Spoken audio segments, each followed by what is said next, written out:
नमस्कार मंडळी. हार्मोनियम नोटेशनच्या व्हिडिओमध्ये बऱ्याच दिवसांनी आपलं पुन्हा एकदा स्वागत आहे. तर आज आपण आशाताईंनी म्हटलेलं आणि पंडित हृदयनाथ मंगेशकर यांनी स्वरबद्ध केलेलं एक अतिशय भावपूर्ण असं गीत आपण पाहणार आहोत. जीव लगा राहिले रे दूर घर माझे. आता एखादं गाणं पेटीवर वाजवताना त्यात येणारे कन्फर्म स्वर जर आपल्याला माहिती असतील तर आपल्याला ते गाणं वाजवायला जरा सोपं पडतं. त्या उद्देशाने ह्या नोटेशनच्या वर तुम्हाला लिहिलेलं दिसेल, पुरिया धनाश्रीमध्ये हा गाण्याचे जे आहे राग जो आहे, जो पुरिया धनाश्री आहे. या रागामध्ये रे आणि ध हे कोमल लागतात, शुद्ध अजिबात लागत नाहीत. रे आणि ध कोमल लागतात आणि म जो आहे तो तीव्र येतो. म तीव्र आहे. तर जेव्हा तुम्ही पेटीवरती हे सरगम वाजवून बघाल त्यावेळेला तुमच्या असं लक्षात येईल की हा फिक्स्ड सिलॅबस जेव्हा आपल्याला माहिती असतो तेव्हा त्याच्या पलीकडचे कोणते स्वर आपल्याला वाजवायचेच नाही आहेत. सा, कोमल रे, ग, तीव्र म, प, कोमल ध, नी आणि सा. उतरताना सुद्धा सा, नी, ध कोमल, प, म तीव्र, ग, रे कोमल आणि सा. तर हे आधी पेटीवरती सरगम आपण वाजवून बघूया पुरिया धनाश्रीचं, म्हणजे मग आपल्याला अंदाज येईल की ह्या गाण्यासाठी आपल्याला कसे स्वर हवेत. तर पुरिया धनाश्रीचे जे आरोह अवरोह आहे, सा रे ग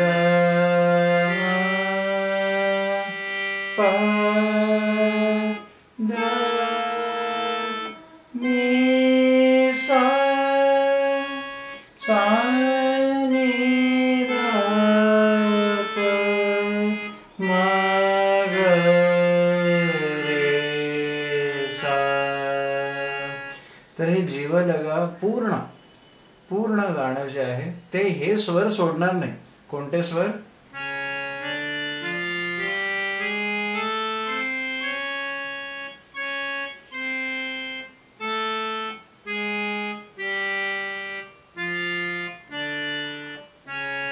आता कसं असतं, एकदा आपल्याला सिलॅबस माहिती झाला की मग सोपं पडतं त्याचे गाण्याचे स्वर वाजवताना. आता पहिलं जे ध्रुवपदाचं नोटेशन आपण बघून घेऊया.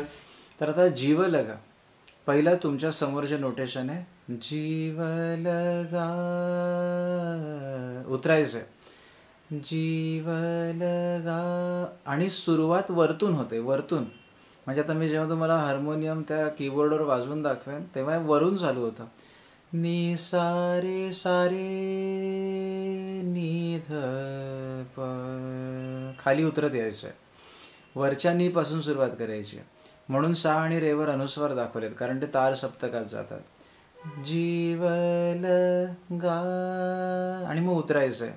नी सारे सारे नी ध प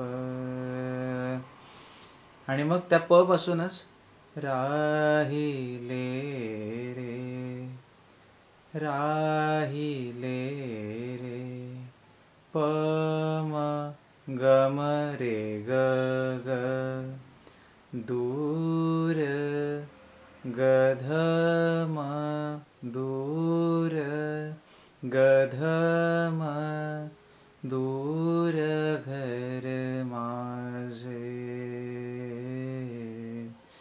घर ग ग ग ध म ग ग रे सा रे सा नी.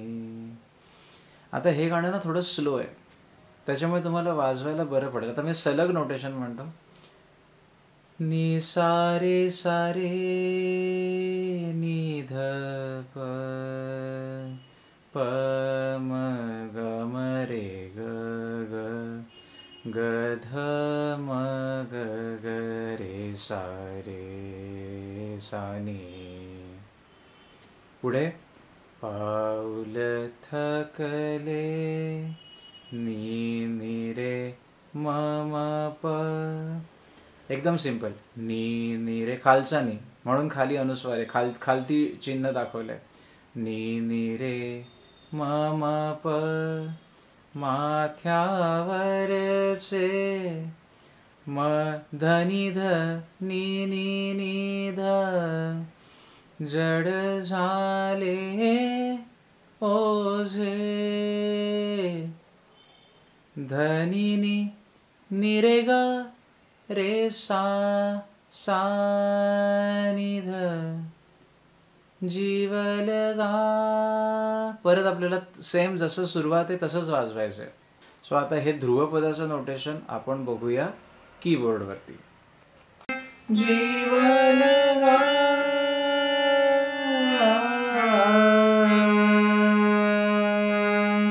कसं आहे सुरुवात? नी सारे सारे नी ध प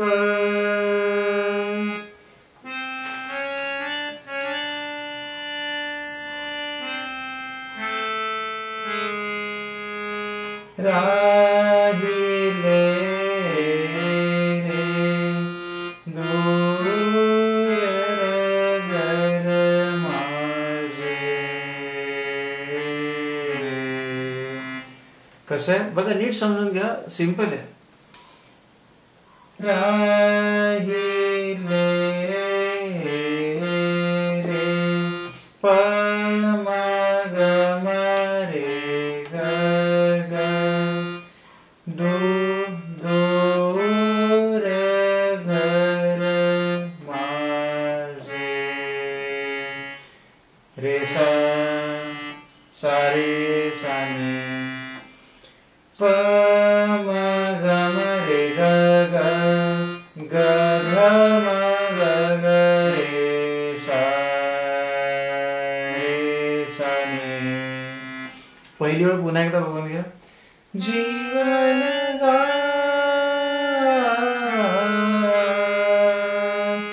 राहिले रे दूर घर माझे.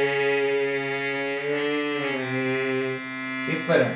पुढे पाऊल थकले ने ने रे म म प माथ्यावरचे म धनी धनी नी नी ध जड झाले ओझे जीवन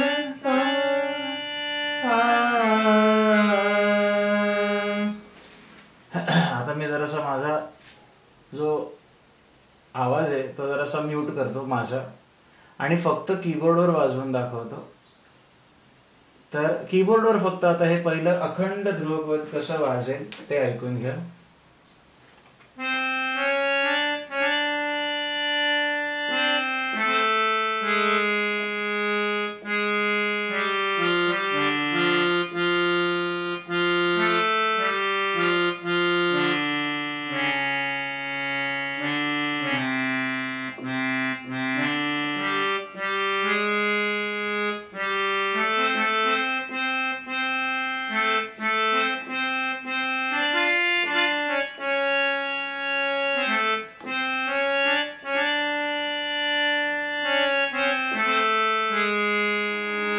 आलंय आपल्या लक्षात? होपफुली तुम्हाला हे वाजवताना माझ्या हातांच्या बोटांच्या पोझिशनकडे बघून तुम्हाला कळत असेल की हे कसं वाजलं जातंय, कसं होतंय. आता आपण पहिलं कडवं बघूया. आता या गाण्याचं पहिलं कडवं आणि तिसरं कडवं सेम चालीमध्ये, त्याच्यामुळे पहिल्या कडव्याचं नोटेशन एकदा तुम्हाला जमलं की तुम्हाला तिसऱ्या कडव्याचं नोटेशन सुद्धा जमेल. तर आता पहिलं कडवं बघा. जीवलगा झालं, जीवलगा आणि मग तिथूनच चालू होतं, प पासूनच चालू होतं. जिथे जीवलगा उतरत येऊन थांबतं तिथून कडवं चालू होतं. किर्र बोलते घनवन राई.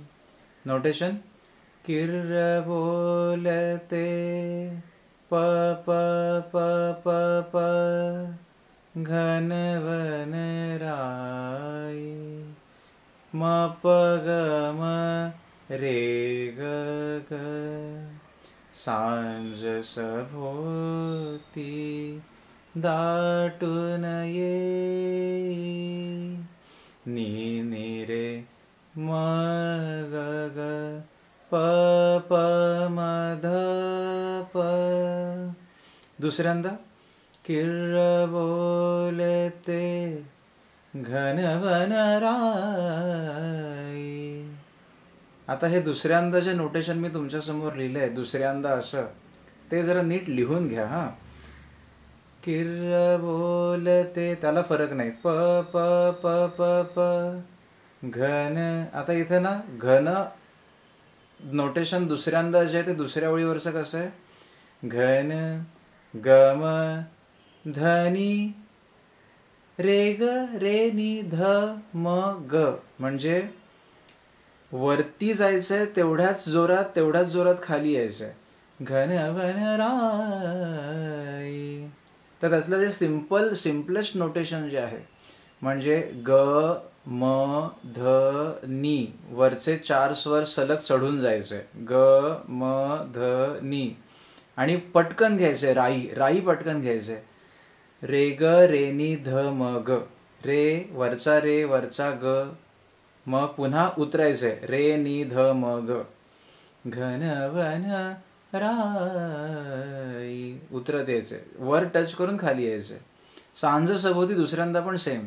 सांज सभोवती दाटून येई नी नी रे म ग ग प प म ध प सुख सुमनांची म प ग म रे ग ग. मग पुन्हा सुख सुमनांची नी नी रे ग प प सरली माया म धनी धनी नी पाचोळा वाजे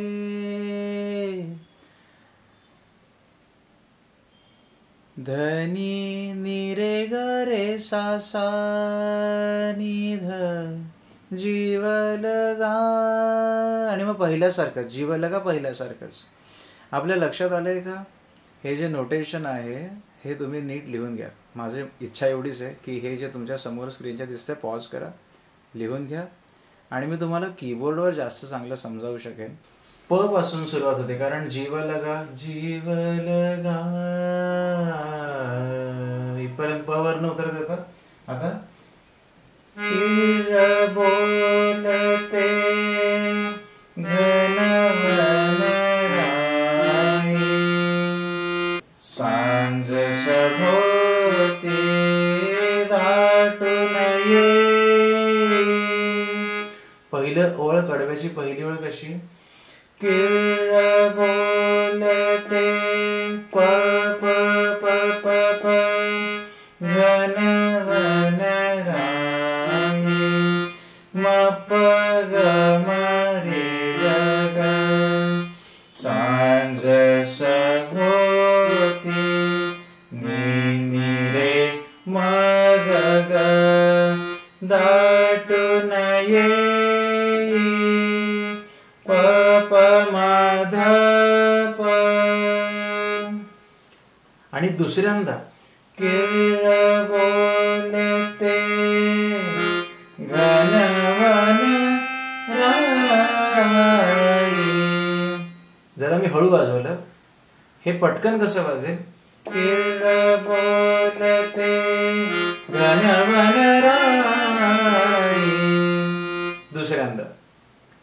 दुसऱ्यांदा पटकन वर जाऊन टच करून येतो आपण, जसं आपण नोटेशन मध्ये बघितलं तसं. दुसऱ्यांदा भाग असेल प प प प प ग म धनी रे ग रे नी ध म ग. आणि मग परत सांज सभोवती दाटून येई. आता माझा आवाज म्यूट करतो मी आणि तो फक्त वाजवून दाखवतो. नीट ऑब्झर्व करा माझी बोटं कोणते स्वर कधी वाजवत आहेत.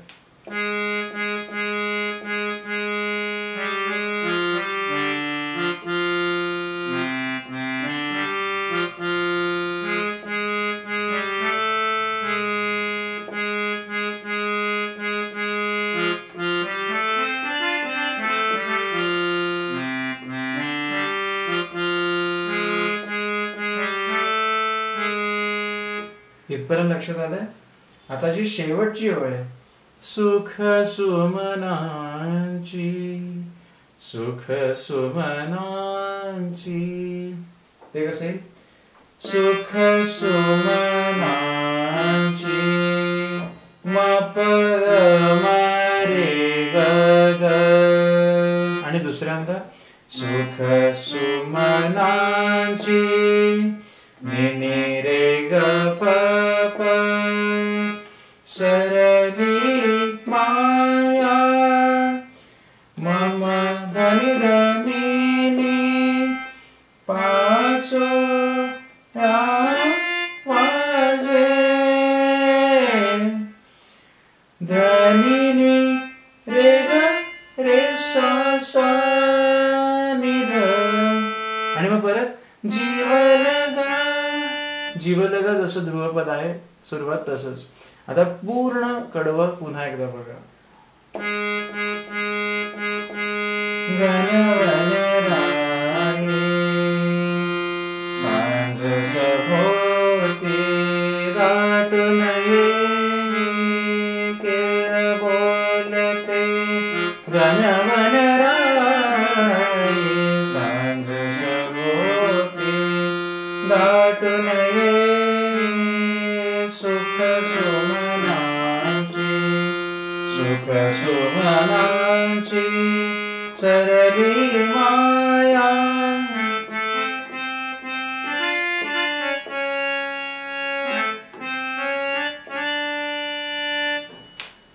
आपल्या लक्षात आलं असेल की हे कडवं कसं जातंय. आता हे जे पहिलं कडवं मी दाखवलं की नाही, असं जे असं सेम टू सेम तिसरं कडवं आहे.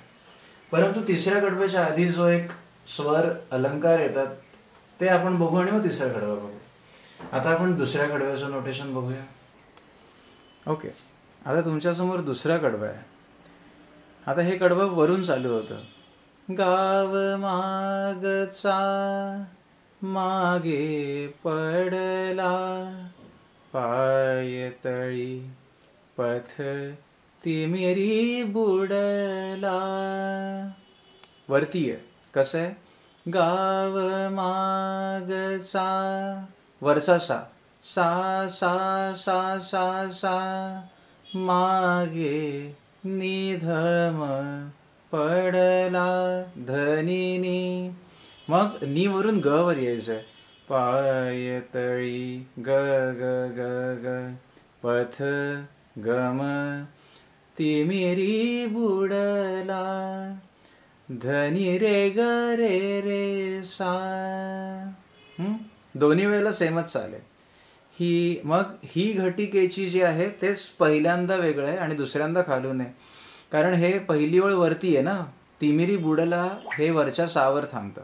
मग ही घटिकेची एकदम खालच्या नीवर नाही घेतलंय. मग पहिल्यांदा कसं घेतलंय, ही घटिकेची, आणि मग दुसऱ्यांदा ही घटिकेची. तर पहिलं ही घटिकेची म प ग म रे ग ग, ही घटकेची नी रे ग म प. सुटे सराई मधनी धनी निध, मिटले दरवाजे धनिनी रे ग रे सानिध जीवलगा. मग पुन्हा जीवलगा. आता जसं तुम्ही नोटेशन मध्ये बघितलं, दुसरं कडवं वरच्या सा वरून चालू होतं. या हा जो सा आहे, काळी एकचा हा जो वरचा सा आहे तिथून चालू होतं. गाव मागचा मागे पडला.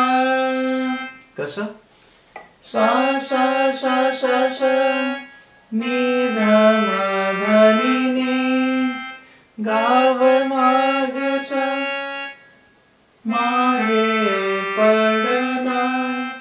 पायतळी हे ग वर यायचंय. पायतळी पथ पायतळी पथ ग ग ग ग ग म तिमिरी बुडला. बघा दोन्ही वेळेला सेम आहे. तिमिरी बुडला धनी ग रे रे सा गाव मागचा मागे पडला. पायतळी पथ तिमिरी बुडला. सेम. आता जी दुसरी ओळ आहे ही घटिकेची, ते ही घटिकेची जसं सुखसुमनांची आहे ना तसंच. ही घटिकेची म प ग म रे ग ग. आणि मग दुसऱ्यांदा खालून ही घटिकेची नि रे ग प प किंवा नि रे ग म प. ही घटिकेची पण पपच घ्या. ही घटिकेची सुटे सराई मिटले दरवाजे. आणि मग पुन्हा जीव लागा. आता मी जरा माझा बसका आवाज बंद करतो आणि जरा तुम्हाला ह्या फक्त कीबोर्डवर दुसरं कडवं जे आहे गाव मागचा ते वाजवून दाखवतो. बघा कसं वाटतंय ऐकायला.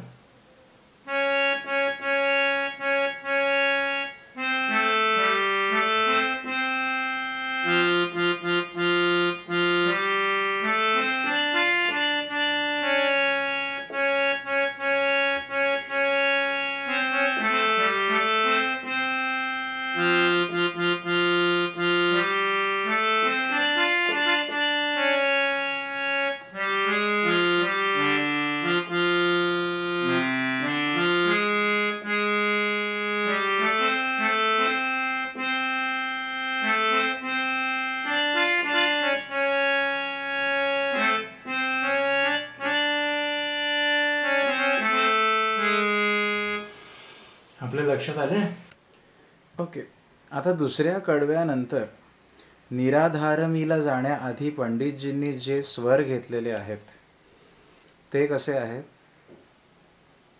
जीवलगा झालं की प ध प प ध म प ग म रे ग नि म ग प म ध प निराधार मी. कारण निराधार मी प पासून चालू होतं. सो निराधार मी हे कडवं चालू करण्याच्या आधी पंडितजींनी जे स्वर घेतले ते पुन्हा एकदा बघा तुमच्या समोर आहेत. वाजवायचे कसे कीबोर्डवर तर बघूच आपण आणि तिसरं कडवं पण बघू. आता हे स्वर कसे येतील. प ध प प ध म प ग म रे ग नि म ग प म ध निराधार मी. ओके. सो आता हे आपण कीबोर्डवर बघू. तिसरं कडवं बघू. आता तिसरं कडवं जे आहे निराधार मी वनवासी त्याच्या आधी जे स्वर घेतलेत पंडितजींनी ते जीवलगा आधी पहिलं वाजवून प वर येऊन ते वाजवून दाखवतो मी.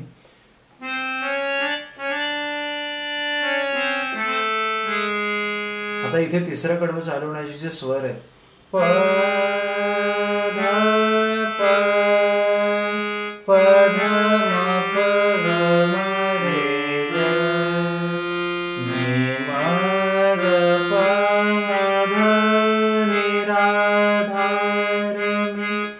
एकदा पुन्हा एकदा बघूया ते स्वर कसे आहेत.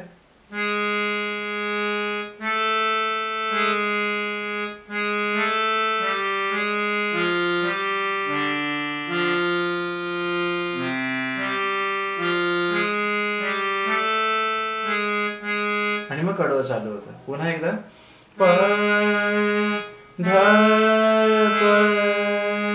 प ध म प ग म रे ग नि म ग प म ध नि रा धा रे मी वनवासी गे शिव केव्हा मज हृदयासी निराधार मी वनवासी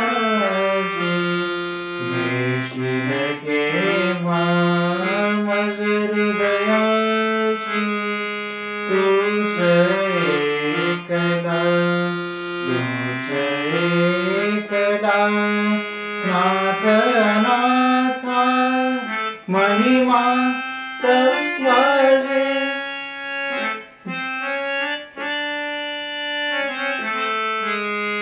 आता हे जर आपल्या तिसरं कडवं पहिलं जर समजलंय तर तिसरं सेम टू सेम आहे, कॉपी पेस्ट, काहीच नोटेशन मध्ये फरक नाहीये.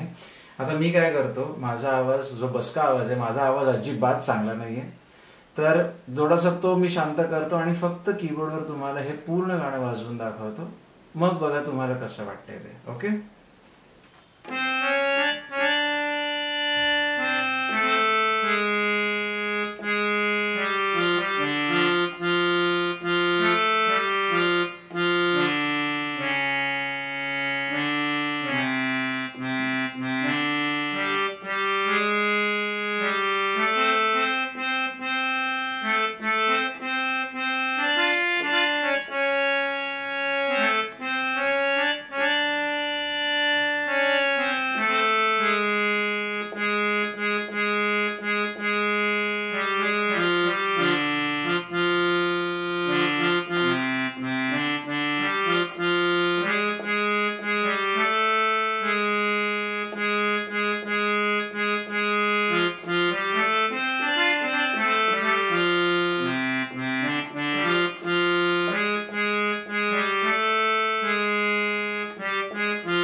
आय होप तुम्हाला हे पटलं असेल, आवडलं असेल आणि वाजवायला आता सोपं वाटत असेल तर आपण हे वाजवून बघा, आनंद घ्या आणि भेटूया असंच एक नोटेशन घेऊन पुढच्या वेळेला. तोपर्यंत धन्यवाद.